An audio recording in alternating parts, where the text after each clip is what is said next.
Bismillahirrahmanirrahim. Assalamualaikum warahmatullahi wabarakatuh.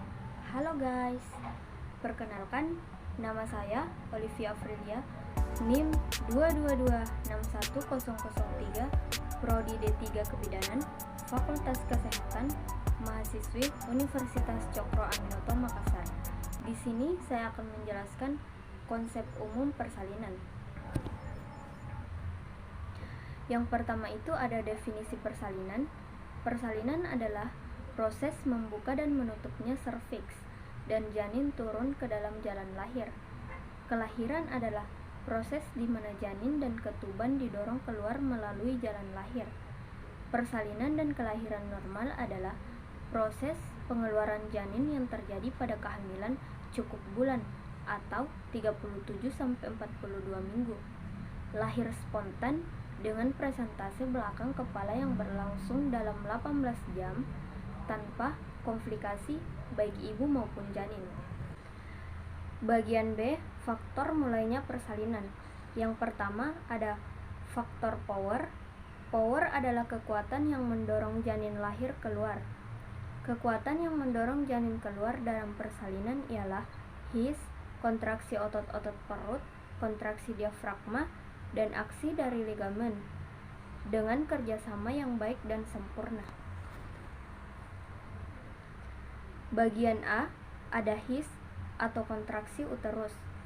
His adalah kontraksi uterus karena otot-otot polos rahim bekerja dengan baik dan sempurna dengan sifat-sifat kontraksi simetris, fundus dominan, kemudian diikuti relaksasi pada saat kontraksi otot-otot rahim menguncup sehingga menjadi tebal dan lebih pendek.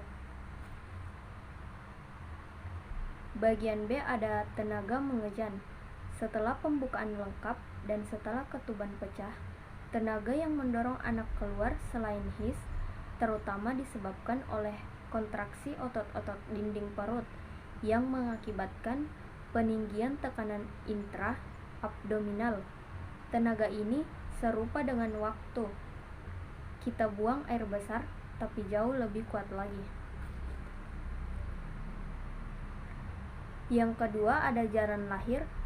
Jalan lahir terdiri dari panggul ibu, yakni bagian tulang padat, dasar panggul vagina, dan introitus atau lubang luar vagina. Panggul ibu jauh lebih berperan dalam proses persalinan. Oleh karena itu, ukuran dan bentuk panggul harus ditentukan sebelum persalinan dimulai. Yang ketiga, janin dan plasenta. Pesonger atau janin bergerak sepanjang jalan lahir yang merupakan akibat interaksi beberapa faktor, yakni ukuran kepala janin, presentasi, letak, sikap, dan posisi janin.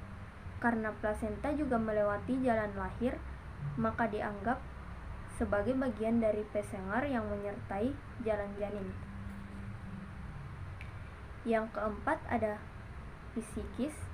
Keadaan fisiologis ibu memengaruhi proses persalinan. Ibu bersalin yang didampingi suami dan orang-orang yang dicintainya cenderung mengalami proses persalinan yang lebih lancar dibandingkan dengan ibu bersalin yang tidak didampingi.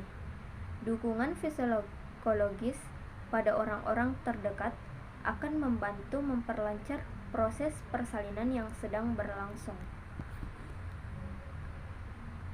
Yang terakhir ada penolong.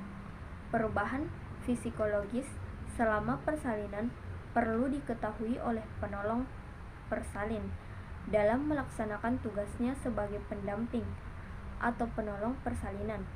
Tidak hanya itu, penolong yang sudah mendapat kepercayaan dari ibu yang akan bersalin harus menunjukkan keahliannya, sehingga ibu yang akan bersalin merasa nyaman dan tenang dalam menghadapi proses persalinan. Demikian presentasi saya kali ini. Semoga apa yang saya sampaikan dapat bermanfaat bagi kita semua. Mohon maaf jika ada kekurangan, karena kesempurnaan hanyalah milik Allah Subhanahu wa Ta'ala. Dadah guys.